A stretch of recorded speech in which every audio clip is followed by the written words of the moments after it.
नमस्कार. आपण पाहत आहात विदर्भ सत्यजित लाईव्ह न्यूज. मी उद्धव फंगाळ, माझे सहकारी रामकिसन कायंदे, सुनील जाधव. आम्ही आलो आहोत लोणार तालुक्यातील आरडव या गावामध्ये मेहकर विधानसभा निवडणूक संदर्भात कोण आमदार होईल, गावकरी मंडळी कोणाच्या पाठीमागे राहणार, विद्यमान किंवा जुने जे आमदार येतं रायमुलकर साहेब त्यांनी काही विकास केला का, या संदर्भात आपण गावकऱ्यांशी बोलणार आहोत. गावचे सरपंच आहेत आपल्यासोबत, आपण त्यांच्याशी बोलूया. नमस्कार. नमस्कार. काय नाव आपलं? गजानन गटराव सरपिडे. गावचे सरपंच का तुम्ही? सरपंच पती. बरोबर. काय सांगाल आता विधानसभे संदर्भात? काहीच नाही, एकतर्फी निकाल लागणारे डॉक्टर संजय रायमुलकरच 100% निवडून येते. बर, असं कोण वाटतं बरं तुम्हाला एवढा विश्वास की नाही, एकतर्फी लागलं म्हणून? विकासाचे कामं त्यांनी भरपूर केले. तर रस्ते असतील, गावात निधी संदर्भात असेल, तुमचे सभा मंडप असतील, इतरही आणखीन कामं येतात बरेचसे. या 2-2.5 वर्षामध्ये जेव्हापासून शिंदे सरकार आलं तेव्हापासून मार्गी लागलेले. ते लाडकी बहीण योजनेचं वातावरण कसं आहे तुमच्या गावात? नाही, चांगलं आहे. प्रत्येकाला जवळपास लाभ मिळालेलाच आहे. त्याच्यामुळे ती आणखीन एक भर पडलेली त्यामध्ये. बर, मुख्यमंत्री म्हणून कोणाकडे पाहाल तुम्ही? माननीय एकनाथ शिंदे साहेबांच्या. तुमच्या गावात रायमुलकर साहेबांनी विकास केला का काही? हो. तरी सांगतील काही ठळक गोष्टी? नाही, रोड, सिमेंट रोडची कामं चालू आहेत. काही तुमचे 95-5चे कामं असतील, 85-15 असतील, काही सभा मंडप असतील, गजानन महाराज सभा मंडप, आणखी इतरही कामं चालू आहेत. आणि काही प्रत्येक शेत रस्ते असतील, आणखीन काही असं प्रोव्हिजन चालू आहे. बरं, हे दुसरे जे उमेदवार आहेत त्यांच्या संदर्भात काय सांगाल? नाही, तर आता बाहेरचे असल्यामुळं जास्तच काही आपल्याला सांगणं म्हणजे माहिती नसल्यामुळं काही योग्य वाटणार नाही. आता नेहमीच असल्यामुळं चालू कामाला म्हणजे खात्यात ताटाला लात मारण्यात काही अर्थ नाही. बरोबर. त्याच्यामुळं आणि संपर्कातले नेहमीचे, त्याच्यामुळे ते साहजिक आहे. आणि घरोब्याचे संबंध आहेत आता बनलेले सारे, एक जिव्हाळ्याचे मतदारसंघातले, माझेच नाही प्रत्येकाचे सुद्धा. आणि एक आपलासा वाटणारा एक उमेदवार आहे.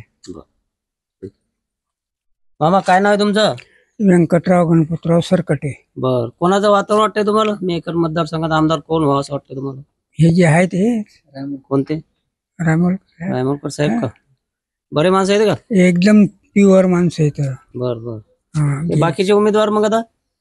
बाकीचे मग उमेदवार त्याला काय कोणी नाही म्हणते की उभं राहा. हो, बरोबर.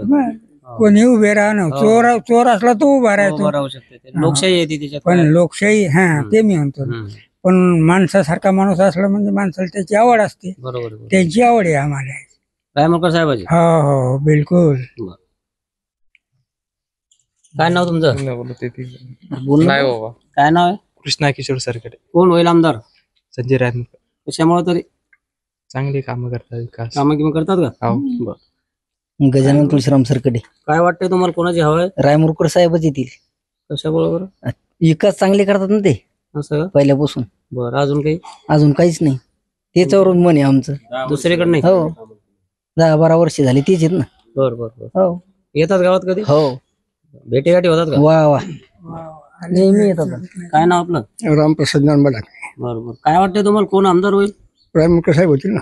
कशामुळे समजा? कशामुळे? गावचे कामं धंदे, पुन्हा नेहमी प्रत्येक दिवस भेटीगाठी, सर्वसाधारण म्हणजे आपल्या घरातल्या माणसासारखं वातावरण, जसं आपण राहतो त्या परिसर वातावरण, जसं कधीही गेलं ते भेटीगाठी, समजा ते असो, मुलगा असो, आणखी कोणी असो, समजा तिकडे असं. याच्यामुळे तेच होतील.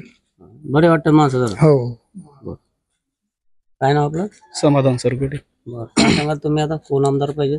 रायमुलकर साहेबच आमदार पाहिजेत आम्हाला. रायमुलकर साहेबासारखे आमदार नाहीत दुसरे, आणि तेच चांगले आमदार आहेत. बर, दुसरे उमेदवार आहेत ना रिंगणात? भरपूर उमेदवार आहेत, पण रायमुलकर साहेबासारखे नाहीत. मी शरद सरकटे. बर. रायमुलकर साहेबच येणार. कशामुळे म्हणतो तुम्ही असं? कारण की तो माणूस म्हणजे प्रेमळ स्वभावाचा, सर्वांना धरून गिरून सर्व गोष्टी, फोनवर सुद्धा काम करणारा, म्हणजे लहान मोठ्यापासून प्रत्येकाला हे करणारा, सहकार्य करणारा माणूस. त्याच्यामुळं ते आजच निवडून आल्यासारखे म्हणलं तरी काही हरकत नाही. बर. काय नाव आपलं? सुरेश भगवान साहेब आहे. काय वाटतंय तुम्हाला, कोण होईल आमदार? 100% आमदार साहेबच, संजय रायमुलकर साहेब होतील. 100%. कशामुळे बरं? त्यांच्या कामाच्या हिशोबाने गावात जे कामं चालू इथं, शेत रस्ते, जे आपले गावातले सिमेंट रस्ते, नाल्याचे कामं, जे व्यवस्थित कामं चालू, त्याच्यामुळे 100% आमदार साहेबच येतील. विकास केला समजा त्यानं? हो, 100%. काय नाव आहे मग आपलं? सुरेश सरकटे. काय वाटतंय तुम्हाला? संजय रायमुलकर. कशामुळे बरं? कारण 10 वर्षात भरपूर कामं केले, पांदण रस्ते केले, सिमेंट रस्ते केले, नाल्याचे कामं केले, पुन्हा सर्व तळागाळातल्या माणसाला भेटण्यासारखा माणूस आहे, एकनिष्ठ माणूस आहे. बर बर. ते शिवसेनेचे 2 भाग झालेले आहेत, त्याचा काही फरक पडेल का? नाही, आज जरी गुलाल बदलला तरी चालतो, 100% आल्यासारखा माणूस.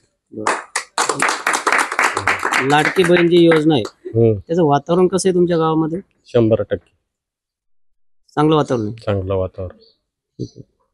सर्व वाचकांना कळवण्यात अत्यानंद होत आहे की साई दैनिक, साई संध्या, दैनिक विदर्भ सत्यजित हे दोन्ही वर्तमानपत्र ई पेपरच्या माध्यमातून सामाजिक, शैक्षणिक, सांस्कृतिक, साहित्यिक, आध्यात्मिक, राजकीय, शासकीय, प्रशासकीय, खेळ, कला, क्रीडा अशा विविध क्षेत्रातील घडामोडींसोबत सर्वसामान्य, कष्टकरी, शेतकरी, व्यावसायिक, नोकरदार अशा विविध जनमानसांच्या समस्यांच्या बातम्या प्रकाशित करून शासनापर्यंत पोहोचवण्याचं अविरत काम सातत्याने करत आहे. आपल्या या प्रसार माध्यमांना महाराष्ट्र राज्याच्या कानाकोपऱ्यातून उत्तमरित्या चांगला प्रतिसाद मिळत आहे.